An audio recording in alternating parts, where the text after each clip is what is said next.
Blood donation ক্যাম্পে introduce করে দিই। এটা হচ্ছে রাজুদা, আর এটা হচ্ছে বিধান কাকু, সোহিনী, কোয়েল, আর আমাকে তো চেনো। আমরা এখন এসেছি শিয়ালি প্রাথমিক বিদ্যালয়ে ব্লাড ডোনেশন ক্যাম্প উপলক্ষে। তো ক্যাম্পটা কেমন হয় তোমরা দেখতে থাকো, আমাদেরকে প্রচুর সাপোর্ট করো যাতে আমরা এই ধরনের কাজগুলোকে আরও এগিয়ে নিয়ে যেতে পারি। দামোদর নদীর ধারে পলিমাটির মেলা হচ্ছে, মেলাটাও খুব বড়ই দেখে মনে হচ্ছে, যেহেতু এখন দিনের বেলা তাই ফাঁকা ফাঁকা লাগছে। বিধান যেটা আমাদের কিছু বলতে চায়, এখানটা দামোদরে পার অ্যাকচুয়ালি এটা শিয়ালি প্রাথমিক বিদ্যালয়ে রক্তদান শিবিরটা হচ্ছে। ওনারা পলিমাটি উৎসবের উপলক্ষে এই শিবিরটা করছে, এটা আমরা ওদের সহযোগিতায় এসেছি। আমরা একটু রাজু বাবুর কাছ থেকে শুনে নেবো এই মেলা সম্পর্কে বা জায়গা সম্পর্কে। আজকে আমরা শিয়ালি প্রাথমিক বিদ্যালয়ে উপস্থিত হয়েছি রক্তদান শিবির উপলক্ষে। এখানে পলিমাটি উৎসব হচ্ছে, আমরা আমন্ত্রিত হয়েছি এবং এদের বিভিন্ন রকম অনুষ্ঠান আছে। 5 দিনের মেলা, আজকে মেলার তৃতীয় দিন। আমরা এই তৃতীয় দিনে একটি রক্তদান শিবির আয়োজন করার দায়িত্ব পেয়েছি, আশা করছি সফল হব। আপনারা সবাই সাথে। এরপর সুদীপ কাকুর কাছে কিছু জেনে নেব। অনেকদিন পরেই আমার এই 1 মাস পরেই আমাদের রক্তদান শিবিরটা শিয়ালিতে হচ্ছে। মোটামুটি পরিবেশটা খুবই ভালো, আশা করছি এই রক্তদান শিবিরটা খুবই সাফল্য হবে। সবাই সহযোগিতা আছে দেখছি, একটু পরেই শুরু হবে রক্তদান শিবির। আপনারা সহকারী সহযোগিতা করুন যাতে করে অনুষ্ঠানটা সাফল্যমণ্ডিত হয়।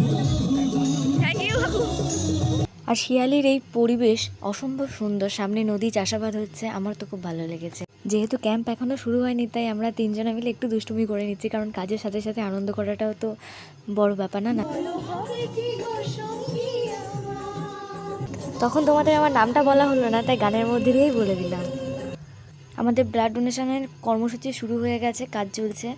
আমরা এখানে ভেতরে খাবার তৈরি করছিলাম যারা ব্লাড দেবে তাদের উদ্দেশ্যে। হরলিক্স খোলা হচ্ছিল, তো সবাই মিলে আনন্দের সাথে আমরা কাজটাকে সম্পন্ন করছিলাম। এখানে সার্টিফিকেট এবং খাবার যারা যারা ব্লাড দিচ্ছিলেন তাদেরকে এই রুমের মধ্যে বসিয়ে দেওয়া হচ্ছিল, আর পাশের যে রুমটি রাখা ছিল সেই রুমেতে ব্লাড দেওয়া হচ্ছিল। রক্তদান জীবনদান, আপনার 1 ইউনিট রক্ত বাঁচাতে পারে 3টি প্রাণ। স্বেচ্ছায় রক্তদান করতে সকলে এগিয়ে আসুন, আপনাদের জন্য শুভ কামনা অফুরান। এই সমস্ত সমাজমূলক কাজে নিজেদেরকে নিয়োজিত করে সমাজের একটি গুরুত্বপূর্ণ ব্যক্তি হিসাবে নিজেদেরকে প্রতিষ্ঠিত করুন। সামাজিক কাজে এগিয়ে এসে মানবিকতার বৃদ্ধির একটি প্রতিবিম্ব তৈরি করুন সামাজিক মানুষের কাছে। আসুন না আমরা একে অপরের পাশে থেকে সমাজকে আরও উন্নত করি, আরও এগিয়ে নিয়ে যাই। শিয়ালির মুক্ত সংঘের পরিচালনায় এই ক্যাম্পটি অনুষ্ঠিত হয়েছিল। আমরা ব্লাড ডোনেশন ক্যাম্প শেষ করে তো রিফ্রেশমেন্টের জন্য একটু বেগরমুখ জায়গাতে ঘুরতে এসেছি। এই জায়গাটার বিশেষত্ব আপনাদের আগে বলে দিই, এটি মেন দামোদর নদী থেকে এসে এই জায়গাতে বেগরমুখেতে 2 ভাগে ভাগ হয়েছে।